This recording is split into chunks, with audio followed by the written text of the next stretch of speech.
Chemistry में 180 लाने का सीक्रेट यही है। बैकलॉग से सब डरते हैं क्योंकि उन्हें ये तरीका कोई नहीं बताता। ये गलती तुम्हारी 2 साल की मेहनत को खराब कर सकती है। मैं मान रहा हूँ, if you have clicked on this video, तुम सीरियस हो अब एंड अपना बेस्ट देना चाहते हो। अगर अभी भी तुम्हारा यही माइंडसेट है कि कर लेंगे, हो जाएगा, बहुत टाइम है, तो प्लीज आगे मत देखो। Hey everyone, I am Ananme. I scored 700 in NEET this year and I am currently pursuing my MBBS from Maulana Azad Medical College. मैं इस वीडियो में सिर्फ कोई फालतू बातें नहीं करूंगा कि 7 महीने तुम्हारी लाइफ के सबसे मुश्किल 7 महीने होंगे, अपना सब कुछ दे दो। हाँ, तुम्हें बहुत पढ़ना पड़ेगा, but if you follow the right approach, सही स्ट्रैटेजी से स्मार्टली पढ़ोगे, तो तुम इस टाइम को एंजॉय भी कर सकते हो एंड एंड में इसका रिजल्ट भी वर्थ इट होगा। मैं अभी 12th वालों के लिए स्केड्यूल बताऊंगा एंड ड्रॉपर्स के लिए स्टडी स्ट्रैटेजीज। सो तुम 650 से 700 पे जाना चाहते हो या अभी जस्ट स्टार्ट करा है, this video is for you. So if you are ready, hit the subscribe button and make sure to watch till the end, because I promise मैं इस वीडियो में तुम्हारा एक सेकंड भी वेस्ट नहीं करूंगा। तो चलो स्टार्ट करते हैं। अभी अक्टूबर शुरू हो गया है एंड अक्टूबर से लेके तुम्हारे पास अप्रैल तक 7 महीने। अगर तुम्हें लग रहा है कि बहुत टाइम है, तो एक बार डिटेल्ड डिवीजन देखो इसका। अभी नवंबर दिसंबर वाले टाइम में तुम्हारे स्कूल में प्री बोर्ड्स और प्रैक्टिकल्स आ जाएंगे, जिसमें आधा से 1 महीना तो लग जाएगा। एंड फिर मिड फेब से मार्च तक तो तुम्हारा पूरा टाइम बोर्ड्स में चला जाएगा, जिसमें तुम्हारा 1.5 महीना चला गया। तो तुम अगर देखो तो 2 महीने तो तुम्हारे सिर्फ बोर्ड्स की प्रिपरेशन में ही जा रहे हैं। माना वो नीट में हेल्प करेगा, बट तुम्हारे पास इफेक्टिवली पढ़ने के लिए टाइम सिर्फ 5 महीने बचा है। अब देखते हैं तुम आगे से कैसे करना है। अभी जो अक्टूबर, नवंबर और दिसंबर वाला पीरियड है, इसमें तुम अपनी पूरी 12th अच्छे से फिनिश कर दो। कोई बैकलॉग, कोई डाउट, कोई चैप्टर नहीं बचना चाहिए, सब फिनिश करो। क्योंकि देखो, ये लास्ट टाइम है जो तुम बोर्ड से पहले अपनी 12th करोगे। और अभी तुम्हारे प्री बोर्ड्स भी आ ही रहे हैं, तो फिर इसके चक्कर में तुम्हारी बोर्ड्स की तैयारी भी साथ में हो जाएगी। ये गलती तुम्हारी 2 साल की मेहनत को खराब कर सकती है। It will be at trying to cover old backlog by creating new backlog. अभी जब इन 3 महीनों में तुम 12th कर रहे हो, तो 11th को बिल्कुल मत छूना। जब तुम्हारी 12th खत्म हो जाए, उसके बाद से ही 11th शुरू करना। बिकॉज़ अगर अभी तुम करने का ट्राई करोगे, तो ना ही तुम 11th को ढंग से कर पाओगे एंड इसके चक्कर में 12th का भी बैकलॉग बना लोगे। एंड अभी जैसे-जैसे तुम्हारा सिलेबस पूरे होता जा रहा है, start giving part syllabus test. हर हफ्ते एक टेस्ट दो, जिससे तुम्हें पता चलेगा that where do you stand in your preparation and उसके अकॉर्डिंगली तुम इम्प्रूव कर सको। तो ये तो तुम्हारा दिसंबर तक का प्लान हो गया। अब हम आते हैं जनवरी से लेके मिड फेब वाले टाइम तक, जिसमें तुम्हें 3 बहुत ज़रूरी चीज़ें करनी है। सबसे पहले बैकलॉग कवर करना, 11th करना एंड रिवीजन करना। सो बैकलॉग से शुरू करते हैं, जिसमें सबसे इम्पोर्टेंट है वीक टॉपिक्स। इसको आइडेंटिफाई करना बहुत ज़रूरी है एंड मैंने तुम्हारे लिए इनको 2 में डिवाइड करा है। एक होते हैं कॉन्सेप्चुअली वीक एंड एक होते हैं प्रैक्टिस में वीक। कॉन्सेप्चुअली वीक का मतलब हो गया जो तुमने या तो कभी करे ही नहीं है या तुम्हें ढंग से समझ नहीं आए। तुम इनको आइडेंटिफाई करो एंड इन्हें प्रायोरिटी दो। जैसे मेरे लिए वेव्स और थर्मल बहुत वीक थे, बिकॉज़ वो 11th के एंड में आते हैं, तो मैंने उन्हें कभी ढंग से करा ही नहीं था, तो मुझे कॉन्सेप्ट्स ही नहीं समझ आए थे उनके। तो उनको प्रायोरिटी दो एंड उनकी लॉन्ग डिटेल्ड वीडियोज़ देखो। उसके बाद तुम उनके क्वेश्चन बैंक सॉल्व करो एंड पीवाईक्यूज़ करो। ऐसे तुम्हारे वो चैप्टर्स बहुत अच्छे से क्लियर हो जाएँगे। उसके बाद आते हैं प्रैक्टिस वाले वीक टॉपिक्स, जिनके तुम्हें कॉन्सेप्ट्स क्लियर हैं, बस उनकी तुमने इनफ क्वेश्चन प्रैक्टिस नहीं करी। मेरे लिए जैसे वो थे काइनेमैटिक्स, ग्रेविटेशन, थर्मो, ये 11th के स्टार्ट में आते हैं, तो इनको मैंने करा तो हुआ था ढंग से, बट क्योंकि अब इतना टाइम हो गया था उन्हें छोड़े हुए, तो अब मैं उनकी आउट ऑफ प्रैक्टिस चला गया था उनसे। तो उनके मैंने बस एक वन शॉट लेक्चर देखा एक बार उसे रिकैप करने के लिए एंड फिर उसके पीवाईक्यूज़ करे।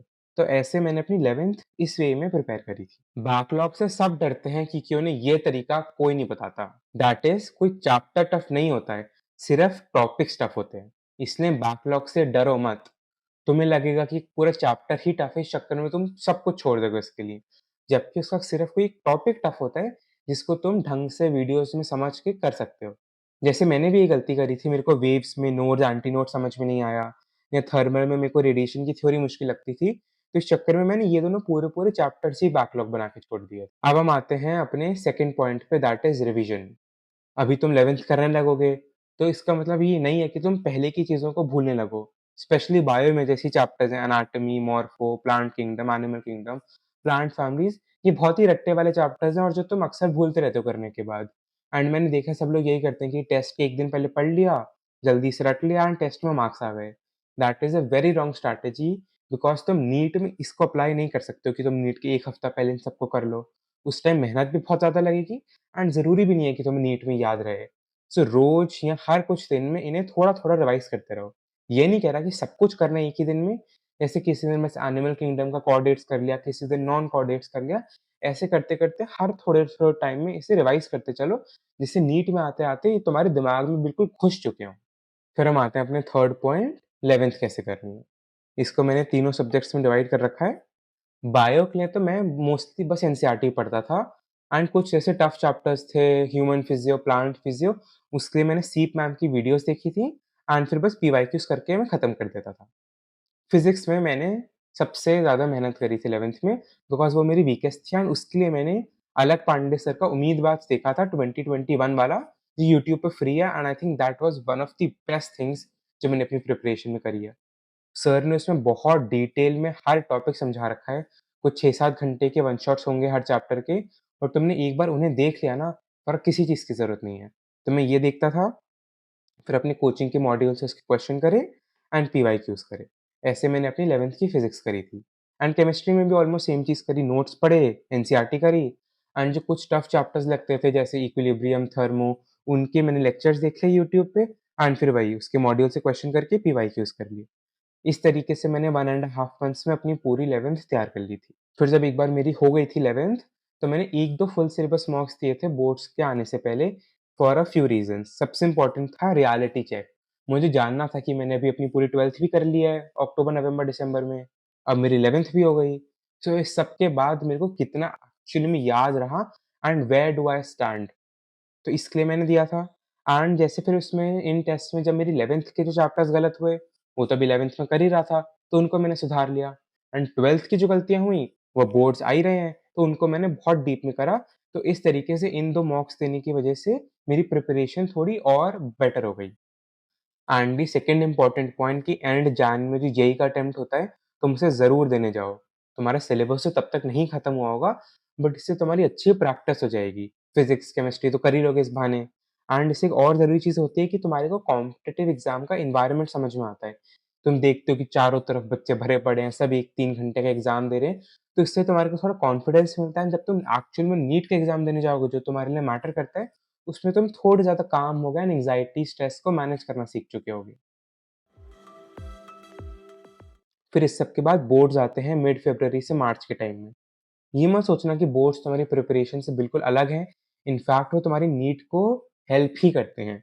कुछ चीज़ें जैसे हैं, तुम इसके थ्रू 12th की एनसीईआरटी का पूरा रट्टा मार लो, इवन फिज़िक्स की।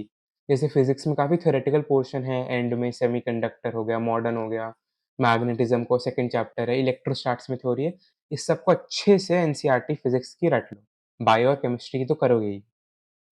उसके बाद है कि फिज़िक्स की डेरिवेशंस को समझो। एंड में तो उन्हें याद करना ही पड़ेगा।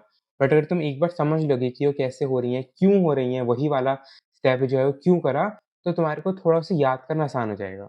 एंड अब थर्ड पॉइंट मेरे हिसाब से केमिस्ट्री में 180 लाने का सीक्रेट यही है। NCERT back book exercises, specially organic chemistry. I think ये बहुत अंडररेटेड है, नहीं करते लोगों ने, बट इन्होंने मेरे को सही में बहुत हेल्प किया था। वो कन्वर्जन वाले question, reaction mechanism, and product बताना, इसके चक्कर में क्या होता है तुम पूरी ऑर्गेनिक को अच्छे से हर जगह से रट लेते हो। तुम्हारे को पूरी एनसीईआरटी समझ में आ जाती है इन एक्सरसाइज़ेज़ के थ्रू। फिर आते हैं बायो में जिसमें तुम्हारे को डायग्राम्स करना बहुत ज़रूरी है। ये गलती मैंने खुद भी करी थी एंड बहुत बड़ी गलती कर दी थी। मैं नीट के पहले नहीं पढ़ के गया था, जिसके चक्कर में मेरा जो नीट में क्वेश्चन गलत हुआ था वो बायो का डायग्राम क्वेश्चन ही था। सो प्लीज़ तुम इसे रिपीट मत करना। डायग्राम्स को अच्छे से करो, उनके लेबल्स देखो, देखो कहाँ पे लिखे हुए हैं वो लेबल्स। बोर्ड्स नहीं तो तुम उनको बनाने की भी प्रैक्टिस करो एंड ये तुम्हारे को नीट में सही में हेल्प करेगा। फिर अगर तुम्हारे पास टाइम है तो तुम एग्ज़ाम्पलर क्वेश्चन कर सकते हो फिज़िक्स और केमिस्ट्री के। वो थोड़े हायर लेवल होते हैं, नॉर्मल टाइप के क्वेश्चन से, बट तुम्हारे कॉन्सेप्ट्स ही क्लियर होंगे उससे। एंड बायो के बोर्ड के पहले अगर तुम्हारे पास टाइम हो, तो साथ में हर चैप्टर की एमसीक्यू प्रैक्टिस करते रहना। जैसे मेरे बायो बोर्ड के पहले ऑलमोस्ट 1 हफ्ते का गैप था, तो मैं उसमें क्या करता था, हर चैप्टर करा या हर यूनिट करी एंड उसके क्वेश्चंस लगा लिए। तो इससे मेरी नीट की तैयारी भी हो जाती थी एंड बोर्ड की तो हो ही रही थी। वो फाइनली मेरे 19th मार्च को बोर्ड्स खत्म हुए थे and then I entered the phase of final 2 months. इसमें तो ऑफ कोर्स तुम बहुत ज़्यादा डेडिकेशन से पढ़ाई करोगे एंड इन कुछ चीज़ों का ध्यान रखना कि जैसे ही बोर्ड्स खत्म हुए, एक बार जल्दी से 11th रिवाइज़ कर लो। मैंने 1 हफ्ते के अंडर में अपनी पूरी 11th ऊपर-ऊपर से एक बार पढ़ ली थी, जो वीक टॉपिक्स थे, फ़ॉर्मूलाज़ एंड उसके बाद मैंने फुल मार्क्स देना शुरू करा। तुम स्टार्ट ऐसे ही करो हर अल्टरनेट डे मार्क्स देने से, जैसे एक बार तुम रिदम में आ जाओ मार्क्स देने की। फिर जब 1-2 हफ्ते तक तुमने ऐसा कर लिया, फिर तुम डेली मार्क्स देना शुरू कर दो एंड एटलीस्ट नीट के 30 डेज़ पहले से तुम रोज़ मार्क्स दो, जिससे तुम्हारी खूब क्वेश्चन प्रैक्टिस हो जाए। मॉक दो, एनालाइज़ करो एंड उसे मिस्टेक नोटबुक में ज़रूर लिखो। मैंने लास्ट के 2 महीनों में जितने भी मॉक्स दिए थे, उसकी हर गलती, वो सिली हो या कॉन्सेप्चुअल हो, जैसी भी गलती हो, उसे मैं मिस्टेक नोटबुक में ज़रूर लिखता था। एंड नीट के 1 दिन पहले मैंने सिर्फ़ वो मिस्टेक नोटबुक पढ़ के गया था मैं, जिससे मेरे सारे कॉन्सेप्ट, सारी गलतियाँ जो मैंने इतने टाइम से करी हैं, सब एक दिन पढ़ी एंड सब कुछ रिवाइज़ कर लिया इससे बहुत जल्दी। एक और बहुत इम्पोर्टेंट चीज़ है मैं तुम्हें बताना चाहूँगा, इसकी तुम प्रीवियस ईयर पेपर्स करो। क्वेश्चन्स तो तुम करते ही हो, बट पूरे-पूरे 23, 22, 21 ऐसे करते-करते मैंने 2014-15 तक के सारे पेपर सॉल्व करे थे। तो इसके थोड़े फ़ायदे होते हैं कि तुमने एक तो इन्हें ऑलरेडी कर रखा है प्रीवियस ईयर क्वेश्चन्स के फॉर्म में एंड सिंस ये नीट के ही पेपर्स हैं तो थोड़े ईज़ी भी होते हैं। तो इससे तुम्हारा स्टार्ट में कॉन्फिडेंस बूस्ट हो जाएगा। तुम्हें समझ में आएगा कि तुम कौन से एरियाज़ में गलती कर रहे हो एंड उसके बाद तुम अपनी कोचिंग की या और मॉक्स की तरफ जाना। एंड जैसे-जैसे तुम मॉक्स दे रहे हो, रिवर्स रिवीजन करना बहुत ज़रूरी है। अब तुम्हारे पास इतना टाइम तो है नहीं कि तुम हर चैप्टर को करो फिर उसका टेस्ट दो। अब तुम्हें उल्टा करना होगा। पहले टेस्ट दिया, उसमें जो-जो गलती कर रहे हो, उन गलतियों के चैप्टर्स को जाके रिवाइज़ करो। तो इससे तुम जैसे-जैसे मॉक्स देते रहोगे, तुम्हारी रिवीजन भी पूरा होता रहेगा। ये एक बहुत ही सिस्टमैटिक तरीका है अपनी प्रिपरेशन को करने का आगे। एंड एंड में तो ऑफ कोर्स जो तुम्हारा एंड का वीक होगा उसमें तुम अपने सारे वॉलेटाइल टॉपिक्स को याद करोगे, जो तुम 2 साल से पढ़ तो रहे थे बट बार-बार भूलते रहते हो। जैसे फिज़िक्स में मेरे लिए वेव्स था, वेव्स मेरा हमेशा से वीक रहा है। फिर फ्लूइड्स हो गया, ऑप्टिकल इंस्ट्रूमेंट्स में वो जो simple microscope, compound microscope, telescope इन सब के फ़ॉर्मूलाज़ मैं भूलता रहता था। केमिस्ट्री में obviously inorganic chemistry, p d f block मैंने रिवाइज़ करा था। प्रैक्टिकल केमिस्ट्री हमारे टाइम में पहली बार ऐड हुई थी, तो उससे मैंने ढंग से फिर से रिवाइज़ करा था। बायो में ecology, plant kingdom, animal kingdom, morpho, families, plant hormones, इन सबको मैंने एक बार आखिरी हफ्ते में ढंग से रिवाइज़ किया था, जिससे नीट के दिन पे मैंने याद रखा। तो अगर तुम इस वे में ढंग से थोड़ा लॉजिकली प्लान करके कंसाइज़ वे में तैयारी करोगे, तो तुम स्ट्रेस में भी नहीं रहोगे, ये भी नहीं लगेगा कि कुछ छूट गया, मिस हो गया, पीछे चल रहे हैं, कोई फोमो नहीं रहेगा एंड तुम ढंग से इन 7 महीनों में अपनी तैयारी कर सकते हो। So thank you for watching, keep studying and make sure to subscribe.